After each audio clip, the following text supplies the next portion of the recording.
다음 주일이면 이제 구주 탄생 2022주년 성탄절입니다.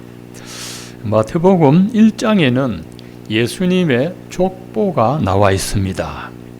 1절부터 17절은 혈통적 족보입니다. 그래서 아브라함과 다윗의 혈통으로 나신 예수님을 소개하고 있습니다. 18절부터 25절까지는 예수님의 영적인 계보를 소개하고 있습니다. 사람은 혈통적 족보만 가지고 있습니다. 그러나 예수님은 혈통적 족보와 동시에 영적인 계보도 갖고 있습니다. 혈통 족보는 땅의 계보고 영적인 계보는 하늘의 계보입니다. 오늘 영적인 계보에 대하여 나오는데 예수님의 모친은 마리아고 부친은 요셉입니다. 이스라엘의 결혼 제도는 결혼하기 전에 약혼식을 합니다. 우리나라의 약혼식은 결혼을 약속한 사이지만은 법적인 효력이 없어서 결혼하기 전에 마음이 변하면 파혼할 수도 있습니다. 그러나 이스라엘의 약혼식은 비록 부부는 정식 결혼한 부부는 아니지만 법적인 효력이 발생해서 약혼을 하면 법적인 부부가 됩니다. 그리고 1년이라는 준비기간을 가진 후에 결혼식을 올립니다. 약혼을 하고 법적 부부가 되었으나 결혼할 때까지는 절대 동거하지 못합니다. 법적인 부부이므로 약혼 기간에 남편 된 남자가 먼저 죽으면 아내는 과부가 됩니다. 약혼 기간에 아내 될 여자가 간음을 하면 이혼 사유가 되고 간음죄로 처벌을 받습니다. 그런데 요셉과 마리아는 약혼식을 한 사이인데 희한한 일이 벌어졌습니다. 18절에 보면 마리아가 요셉과 약혼하고 동거하기 전에 분명히 이렇게 나와 있습니다. 그런데 성령으로 잉태된 것이 나타났더니 이 뒷부분이 희한한 일입니다. 자, 일단 혼란을 막기 위해서 성령으로를 빼고 우리 한번 읽어보겠습니다. 시작. 마리아가 요셉과 약혼하고 동거하기 전에 잉태된 것이 나타났더니 이렇게 읽으면 어떻게 됩니까? 마리아가 정조를 지키지 않았구나 합니다. 마리아는 가늠한 여자가 됩니다. 마리아는 약혼 기간에 외간 남자와 가늠한 적도 없고 남편 될 요셉과 미리 동거한 적도 없습니다. 그런데 성경은 마리아의 순결을 증거하고 있습니다. 누가복음 1장 31절에 보면 천사가 이르되 마리아여 무서워 말라 보라 네가 잉태하여 아들을 낳으리니 이름을 예수라 하여라. 마리아가 천사에게 말하되 나는 남자를 알지 못하는데 어떻게 이런 일이 있을 수 있습니까? 누가복음에는 마리아가 남자를 얻지 못하는 순수한 처녀 동정녀라고 밝히고 있습니다. 그런데 배가 슬슬 불러옵니다. 이것을 보고 귀신이 고칼 노릇이라고 하지 않습니까? 그러면 이제 18절 본문을 빼지 말고 그대로 우리 한번 읽어보겠습니다. 시작. 마리아가 요셉과 약혼하고 동거하기 전에 성령으로 잉태된 것이 나타났더니 마리아는 성령으로 잉태했습니다. 이게 예수 탄생의 신비로움입니다. 마리아가 성령으로 잉태한 것을 천사가 일러주어서 마리아는 알고 있는데 요셉은 아직 알지 못하고 있습니다. 결혼한 여자가 벌써 임신했다는 사실에 요셉이 받았을 충격이 아주 컸을 것입니다. 결혼식도 안 올리고 동거한 적도 없는데 이런 경우에 요셉이 취할 수 있는 그 당시의 법적 조치가 두 가지가 있습니다. 첫째는 마리아를 간음죄로 고소하는 방법입니다. 약혼한 경우에 해당됩니다. 세상이 생긴 이래로 남자를 알지 못하는 순수한 처녀가 임신했다는 전례가 없습니다. 그러므로 요셉의 입장에서는 마리아를 가늠한 여자로 밖에 볼 수 없습니다. 왜냐하면 자기와는 동거를 안 했기 때문입니다. 모세 율법에는 남녀가 가늠하였을 경우에 어떻게 처신해야 하는지 나와 있습니다. 신명기 22장 23절에 보면 처녀인 여자가 남자와 약혼한 후에 어떤 남자가 그를 성읍에서 만나 동침하면 너희는 그들을 둘 다 성문 밖으로 끌어내고 그들을 돌로 쳐 죽일 것이니 했습니다. 율법대로 하면 마리아는 약혼한 남자를 두고 다른 외간 남자와 가늠한 여자가 되어서 성문 밖에 끌려가서 돌에 맞아 죽어야 마땅합니다. 만약에 요셉이 이렇게 처리한다면 마리아는 부정한 여자가 되고 요셉은 부정한 남자라는 오명을 벗을 수 있습니다. 두 번째 방법은 결혼한 경우입니다. 이혼 정서를 써서 파혼하는 방법이 있습니다. 신명기 24장 1절에 보면 사람이 아내를 맞이하여 데려온 후에 그에게 수치되는 일이 있음을 발견하고 그를 기뻐하지 아니하면 이혼 정서를 써서 그의 손에 주고 그를 자기 집에서 내보낼 것이요 했습니다. 남녀가 부부로 지내다가 아내가 남편에게 수치스러운 일을 저질렀습니다. 이혼 사유에 해당하는 그런 죄를 지었습니다. 그럴 때는 남편이 이혼 정서를 써서 증거를 삼고 아내를 집에서 내보내는 방법이 있습니다. 요셉은 마리아와 약혼하고 아직 결혼식을 올리거나 동거하지는 않았습니다. 그렇지만 약혼을 했기 때문에 법적인 부부의 혈육이 있습니다. 그래서 아내 될 여자에게서 가늠한 사실이 발견되면 남편은 이혼 정서를 써서 파혼할 수 있습니다. 그렇게 하면 요셉이 책임져야 될 일이 있습니다. 마리아와 법적 부부이기 때문에 나중에 마리아가 아이를 낳으면 요셉이 데리고 와서 자기 호적에 올리고 키워야 됩니다. 마리아도 남자를 알지 못하는 처녀지만 요셉도 여자를 알지 못하는 청년으로서 가늠한 이혼녀의 아이를 키우고 살아야 합니다.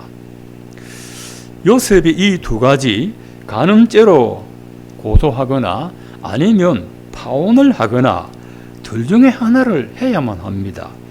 그런데 요셉은 이 문제를 어떻게 해결을 하느냐? 19절에 보면 그의 남편 요셉은 의로운 사람이라 그를 드러내지 아니하고 가만히 끊고자 하여 했습니다. 요셉을 의롭다고 한 것은 율법적으로 의로운 사람입니다. 율법을 잘 지키는 사람입니다. 그래도 요셉은 율법을 잘 지키기 때문에 율법에 정한 대로 마리아를 간음죄로 고소하여 돌로 쳐 죽인다면 마리아의 수치가 세상에 다 드러나게 됩니다.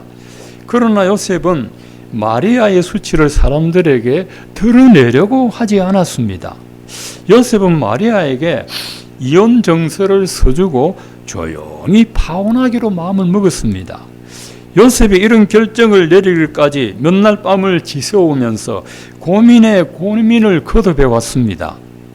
요셉의 갈등과 고민을 성경은 이 일을 생각할 때라고 묘사하고 있습니다. 이 일을 어떻게 해결할까 생각하고 있습니다. 그런데 요셉이 이런 생각을 하고 실행에 옮기려고 하고 있을 때 20절에 주의 사자가 현몽하여 이르되 다윗의 자손 요셉아 내 아내 마리아 데려오기를 무서워하지 말라 그에게 잉태된 자는 성령으로 된 것이라.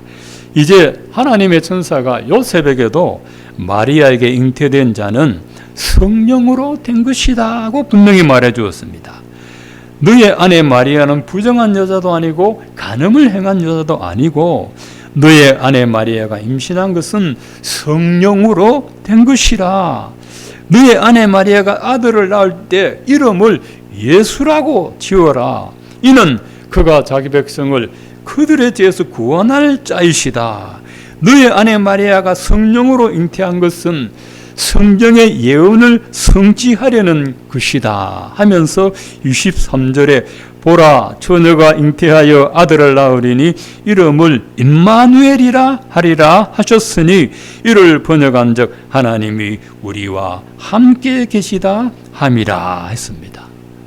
요셉의 잠에서 깨어 일어나 주의 사자의 분부대로 행하여 그의 아내를 데려왔으나 아들을 낳기까지 동침하지 아니하더니 나옴의 이름을 예수라 하니라. 할렐루야.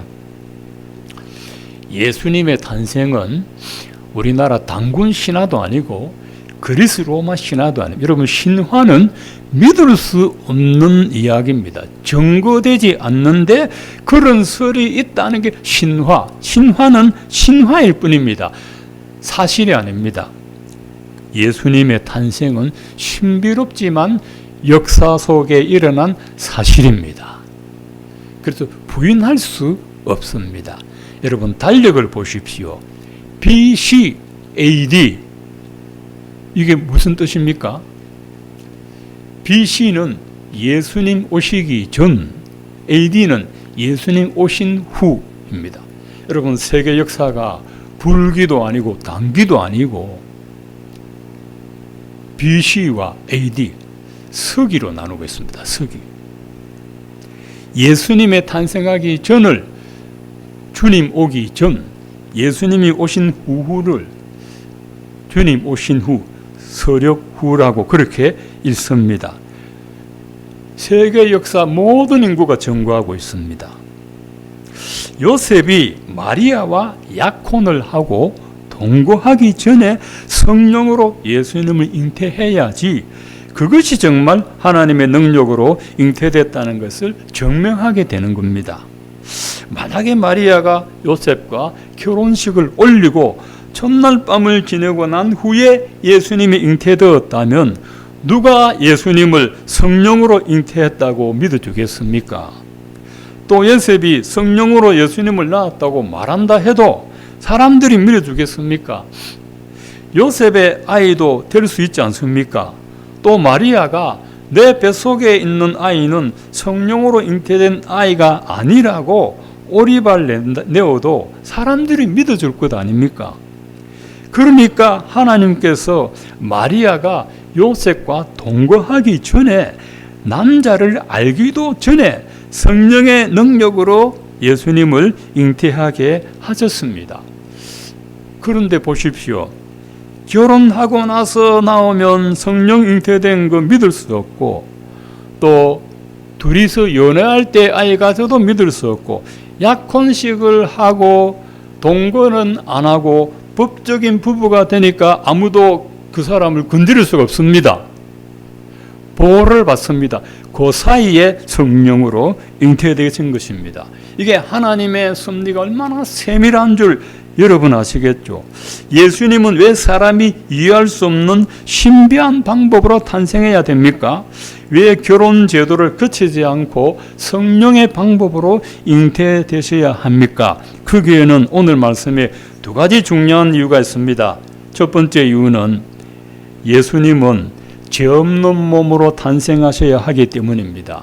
21절에 아들을 낳으리니 이름을 예수라 하라. 이는 그가 자기 백성을 그들의 죄에서 구원할 자이심이라 했습니다. 모든 인간은 하나님께 불순종함으로써 하나님 앞에서 심판받아야 할 죄인들입니다. 그러므로 예수님이 죄인들을 구원하시려면 자기가 먼저 죄가 없어야 됩니다. 예수님이 죄가 없으려면 죄 없는 몸으로 탄생하셔야 됩니다.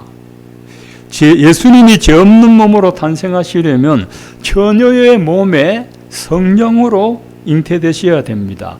다른 방법은 없습니다. 요셉과 마리아가 동거해서 예수님을 낳으셨으면 예수님은 죄인으로 태어납니다. 예수님은 처녀의 몸에서 성령으로 나셨기 때문에 죄가 없습니다. 그렇다고 예수님이 사람의 몸에서 나지 않고 성령으로만 나시면 예수님을 유령이라고 하지 누가 사람이라고 하겠습니까? 여자의 몸으로 나셨기 때문에 사람이 되는 것입니다. 여러분 이 대목을 하루 종일 한번 묵상해 보면 하나님의 지혜는 신묘막측합니다. 어떻게 이렇게 예수님이 나실 수가 있습니까? 법적으로 하자 없이 역사적 증거 속에서 사람의 몸에서 납니다. 마리아도 죄인인 것은 사실입니다. 그러나 성령으로 마리아의 몸을 빌렸기 때문에 예수님은 요셉의 혈통이 아니고 성령으로 나셨다는 것이지요. 그러니까 예수님은 죄가 없습니다. 죄 없는 예수님은 죄인을 구원할 구세주가 되실 수 있습니다. 그러니까 인간은 구세주가 될 수 없어요. 죄인으로 태어났기 때문에. 부정한 아버지와 어머니의 몸에서 태어났기 때문에 인간은 교주가 될 수가 없어요. 인간은 신이 될 수가 없어요. 죄인이기 때문에. 이것 하나만 알아도 절대로 이단에 안 넘어갑니다. 이단들의 목표는 자기가 교주가 돼가지고 인간의 탐욕을 채우는 것이 이단의 목표입니다. 다른 이유는 하나도 없습니다. 이단 교주가 되는 중요한 목적은 탐욕을 달성하기 위해서 그 자리에 올라가는 것입니다.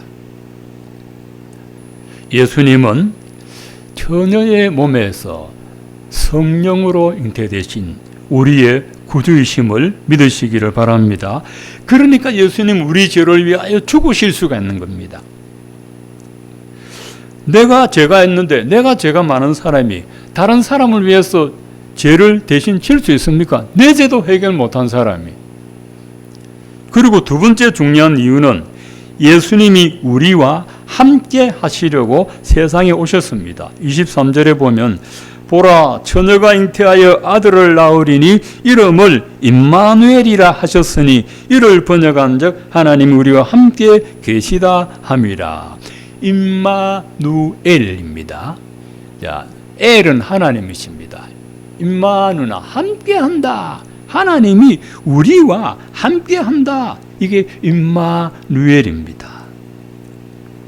하나님께 범죄한 인간은 영적으로 죽었기 때문에 하나님을 알지도 못합니다. 하나님을 느끼지도 못합니다. 하나님을 경험하지도 못합니다. 그러나 예수님이 사람의 몸으로 오신 것은 하나님께서 사람과 함께 하시려는 것입니다. 하나님께서 사람의 몸을 가지시고 이 세상에 온 것이 예수 그리스도의 성탄입니다. 살아계신 하나님이 우리와 함께 하는 것보다 더 큰 축복은 없습니다.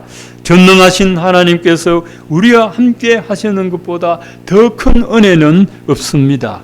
영원히 살아계시는 하나님께서 여러분과 함께 계심을 믿으시기를 바랍니다. 성령으로 거듭난 사람은 하나님이 나와 함께 한다는 것을 분명히 믿습니다. 다음 주일은 구주 탄생 2020년을 알리는 성탄절입니다. 성탄절에 사람들끼리 만나면 메리 크리스마스 하고 인사 나눕니다. 메리 크리스마스는 메리는 즐겁다, 기쁘다는 뜻이고 크리스는 예수님이고 마스는 경배한다는 뜻입니다. 그래서 메리 크리스마스는 예수님을 경배하고 기뻐합니다는 뜻입니다. 그렇게 인사 주고받는 사람들이 성탄절에 예수님 경배하지 않습니다. 그렇게 축복하는 사람들이 성탄절에 예수님 때문에 기뻐하지 않습니다. 그저 거리에서 기뻐하고 카페에서 기뻐하고 술집에서 축제 엽니다. 어저께 강안리 불꽃 축제 하는데 100만 명이 운집했다고 합니다. 그래서 이태원 참사가 발생할까 해서 경찰이 5,700명이 어제 그렇게 추운 밤에 강안리 회로도 덜덜 떨면서 치안을 담당하고 있었습니다. 그런데 뉴스 보니까 광안리 주변의 모텔이 하루 숙박비가 100만 원 주어도 자리가 없다고 합니다. 평소에 100만 원 안 하거든요. 100만 명을 수용할 객실도 없습니다. 그 불꽃 축제 그거 보려고 그 추운 날에 거기 갑니다. 근데 여러분 사람들이 어떻게 합니까? 거리에서 캐롤송도. 이 캐롤송은 예수님 성탄하고 아무 상관없는 노래들입니다. 그 캐롤송은 찬송도 아니고 복음송도 아닙니다. 그냥 전례로 부르는 것입니다. 메리 크리스마스는요, 하나님의 아들 예수께서 성령으로 나시어 우리를 죄로부터 속죄하시는 구주가 되셨다는 것을 감사하고 경배할 때 여러분의 마음에 실현될 줄로 믿으시기를 바랍니다. 그리고 하나님께서 여러분과 함께 계심을 믿는 것이 성탄의 축복입니다. 요즘 사람들이 고독사, 60이 넘어서 고독사 많이 합니다. 죽은 지 한 달, 두 달, 세 달, 넉 달이 지나도 사회복지사도 모르고 까마득히 있습니다. 젊은 청년도 고독사하고 노인들도 고독사하고 외로워서 생계가 힘들어서, 그래서 문 앞에는 고지서가 수북하게 쌓여서 몇 달 전기세 수도세 안 남겨 수북하게 쌓였는데도 사람이 죽은지 살았는지 모릅니다. 하나님이 함께 하심을 하면 절대로 고독사하지 않습니다. 사람은 떠나갑니다. 부모도 자식도 형제도 떠나가지만 하나님은 영원히 우리와 함께 하실 줄 믿습니다. 하나님이 우리와 함께 하십니다. 어떻게 합니까? 같이 걸어 다닙니까? 성령으로. 성령은 인격이십니다. 하나님의 영이십니다.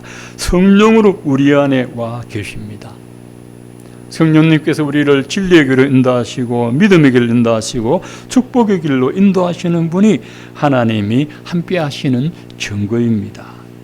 하나님이 나와 함께 하시는데 사람은 사람과 더불어 살아야 외롭지 않습니다만 그래도 영원히 함께 못합니다. 우리 하나님 저와 여러분과 함께 하시려고 사람의 몸으로 오신 분이 예수 그리스도의 성탄인 겁니다. 이게 얼마나 복되고 감사합니까? 이걸 믿을 수 있다는 것이 은혜입니다. 예수님은 우리를 죄로부터 영원한 사망으로부터 구원하시려고 이 세상에 오셨고 예수님은 우리와 영원히 함께 하시려고 오셨습니다. 예수님은 비록 십자가에 달려 죽으시고 부활하셨다가 40일 동안 계시다가 하늘로 승천하시고 없는데 어떻게 우리와 함께 합니까? 하는데 예수님이 미리 말씀했습니다. 내가 가면 또 다른 보혜사를 너희에게 보내시리니 그는 영원토록 너희와 함께 하실 것이라. 요한복음 14장 16절에 16장 13절에 그렇게 미리 말씀하셨습니다. 내가 가면 하나님의 영이 영원히 너희와 함께 하리라 약속하셨습니다. 그 예수님은 우리와 영으로 함께 하십니다. 여러분의 심령에 예수님이 함께 하시고 여러분의 삶에도 예수님이 함께 하시는 축복을 누리게 되시기를 주의 이름으로 축원드립니다.